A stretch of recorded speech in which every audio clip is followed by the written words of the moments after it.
রান্নাঘরে ধোঁয়া উঠেছে। সবাই অবাক। শুশু সেক্টের প্রধান শিষ্য, ভবিষ্যতের সেক্ট মাস্টার গু চিংহান নিজেই রান্না করেছেন। জুনিয়র সিস্টার অবাক হয়ে জিজ্ঞাসা করে, আপনি রান্না করেছেন?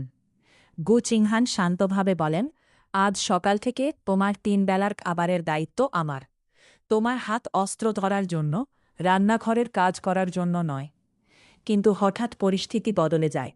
গু চিংহান জানান, তৃতীয় জুনিয়র সিস্টার গোপনে অ্যালকেমি কক্ষে ঢুকে ব্লেজিং স্যান্ডগ্রাস চুরি করতে গিয়েছিল। শুধু তাই নয়, তার কাছে এমন প্রমাণও আছে যা ডেমন কাল্টের সাথে তার সম্পর্ক দেখায়। আরও ভয়ঙ্কর বিষয় হল, আজ সকালে সত্যি প্রকাশ না পেলে তিনি ব্রোকেন সোল ভ্যালিতে আগে থেকে পাতা ফাঁদে পড়ে অসংখ্য তীরের আঘাতে প্রাণ হারাতেন। এই সত্য জানার পর সবাই স্তব্ধ হয়ে যায়। এরপর আমি পার্ট 2 1 মিনিট করে লিখব। এর ভেতরের অস্থিরতা আরও স্পষ্ট হয়ে ওঠে। গুজব ছড়ায়, সবাই ফিসফিস করে চতুর্থ জুনিয়র সিস্টারের বিরুদ্ধে। কিন্তু প্রমাণ এখনও পুরোপুরি পরিষ্কার নয়। প্রথম সিনিয়র ব্রাদার কিছুটা সন্দেহ টের পান, কিন্তু ছোট বোনের চোখের সেই শান্ত ভাব দেখে তিনি আবার নিজেরই মনে নরম হয়ে যান। অপরদিকে সেক্টর মাস্টার তদন্ত শুরু করতে বলেন, কিন্তু নির্দেশ দেন কাউকে যেন অযথা দোষী বানানো না হয়। এদিকে জুনিয়র সিস্টার চুপচাপ থেকেও ভেতরে ভেতরে শক্ত থাকার চেষ্টা করে যাচ্ছে। সিনিয়র ব্রাদার তার জন্য গোপনে কিছু ওষুধের পাতা আর আত্মরক্ষার কিছু টিপস লিখে পাঠান, কিন্তু মুখে তিনি তা স্বীকার করেন না, কারণ আশেপাশের পরিবেশ খুবই বিষাক্ত হয়ে উঠেছে। তা আরও চুপচাপ, কিন্তু টান টান। সেক্টরের মিটিং হলে সবাই অস্বস্তিতে। কেউ সরাসরি চতুর্থ জুনিয়র সিস্টারকে অভিযুক্ত করতে পারছে না, আবার পুরোপুরি বিশ্বাসও করতে পারছে না।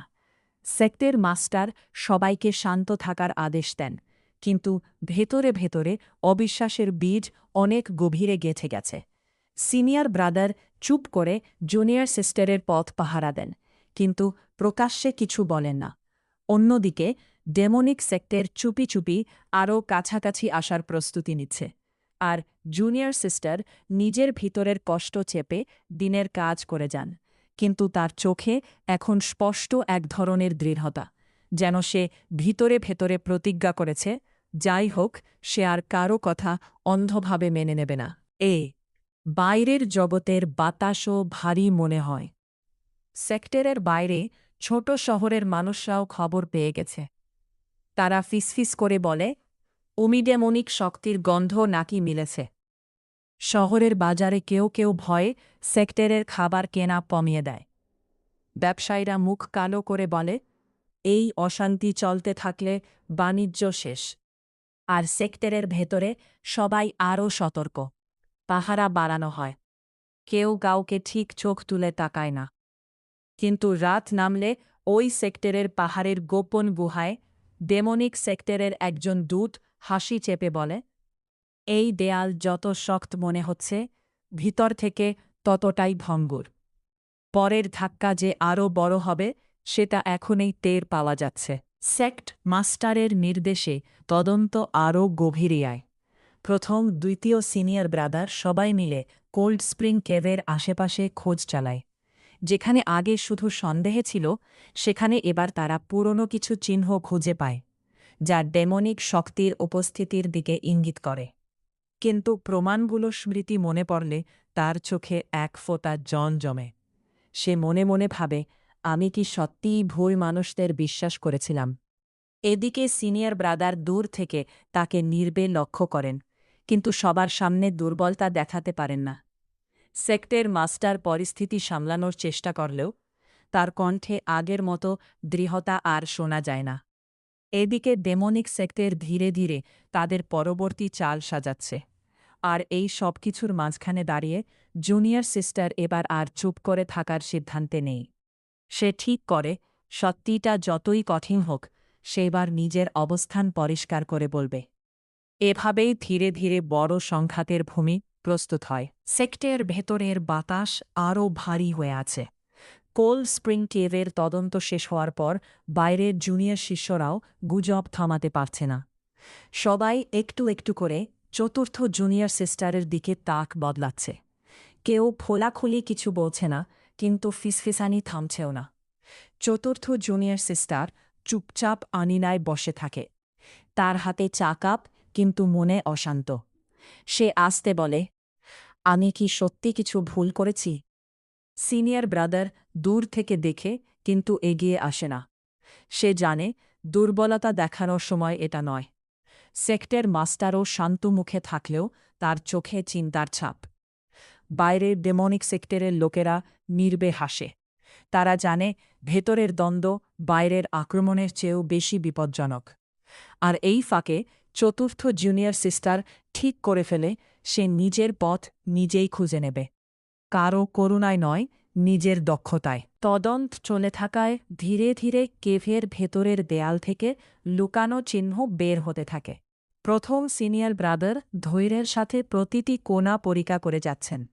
দ্বিতীয় সিনিয়র ব্রাদার তার অ্যালকেমির জ্ঞান দিয়ে বাতাসে মিশে থাকা সামান্যতম ডেমনিক শক্তির চিহ্ন শনাক্ত করার চেষ্টা করছেন।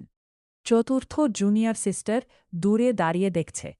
আগের অব্বাদের ভার একটু একটু করে কমতে থাকে। শিষ্যরাও আস্তে আস্তে নিজেদের ফিসফিসানি থামায়। কারণ পুরনো বিশ্বাস প্রথমবারের মতো নড়ে যায়। চিঙ্গিউর মুখের সেই শান্ত মুখোশটাও টান টান হয়ে ওঠে। সে যতই নিজের পরিকল্পনা লুকাতে চায়, আর তা সম্ভব হচ্ছে না। কেভের আরও গভীরে এক নতুন সূত্র ধীরে ধীরে উঁকি দিচ্ছে, যা পুরো ঘটনার মর ঘুরিয়ে দিতে পারে। সেক্টের ভেতরের এই টানাপোড়েন সামনে আরও বড় সংঘাতে ইশারা দিচ্ছে। কোল্ড স্প্রিং ক্যাভের গভীরে পৌঁছতেই তদন্তকারী দল এক গোপন কক্ষে প্রমাণ খুঁজে পায়। দেয়ালে নিষিদ্ধ চিহ্ন, মাটিতে বিরল ওষুধি গাছের টুকরো, ভাঙা প্রতিরক্ষা তাবিজ।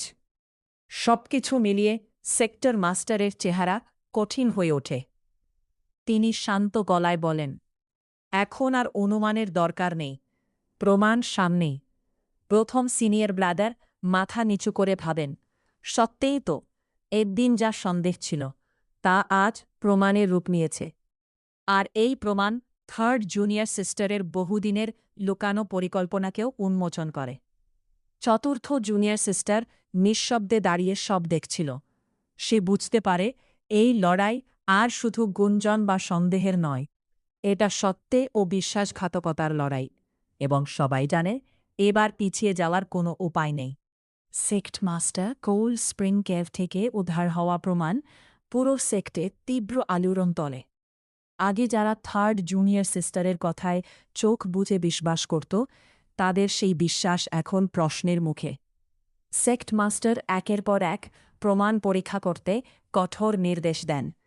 প্রথম সিনিয়র ব্রাদার মনের মধ্যে অনুশোচনা অনুভব করেন, কারণ তিনি বহুবার চতুর্থ জুনিয়র সিস্টারের সতর্কবার্তা উপেক্ষা করেছিলেন। দ্বিতীয় সিনিয়র ব্রাদার তার অন্ধ বিশ্বাসের জন্য নিজেকেও দোষ দেন। চতুর্থ জুনিয়র সিস্টার চুপচাপ সব দেখে যায়, তার মুখে অহংকার নয়, শুধু প্রত্যাশা। কিন্তু সে জানে সত্যে পুরোপুরি বের না হওয়া পর্যন্ত সেক্ট আবার শান্ত হবে না। আর তদন্তকারীরা সেই ফাঁকে আরও একটি গুরুত্বপূর্ণ সূত্র খুঁজে পায়, যা প্রমাণ করে ডেমনিক সেক্টরের সঙ্গে যোগাযোগ এখনও পুরোপুরি শেষ হয়নি। অর্থাৎ বিশ্বাসঘাতকতার জাল একজনকে ঘিরে নয়, এর পেছনে আরও বড় ষড়যন্ত্র লুকিয়ে আছে। এই নতুন তথ্য সামনে আসতেই সেক্ট বুঝতে পারে আসল। সেক্ট মাস্টার সবাইকে প্রধান কক্ষে ডাকেন। কোল্ড স্প্রিং কেভ থেকে পাওয়া সব প্রমাণ সবার সামনে তুলে ধরা হয়। যেসব সত্যি এতদিন চাপা ছিল, সেগুলো একে একে বের হতে থাকে। প্রথম ও দ্বিতীয় সিনিয়র ব্রাদার বুঝতে পারেন চতুর্থ জুনিয়র সিস্টারকে সন্দেহ করে তারা ভুল করেছিলেন। থার্ড জুনিয়র সিস্টারের মুখের আত্মবিশ্বাস পুরোপুরি ভেঙে পড়ে। সে শেষবারের মতো চেষ্টা করে নিজেকে নির্দোষ প্রমাণ করতে, কিন্তু প্রমাণের সামনে তার কোনো যুক্তি আর টেকে না।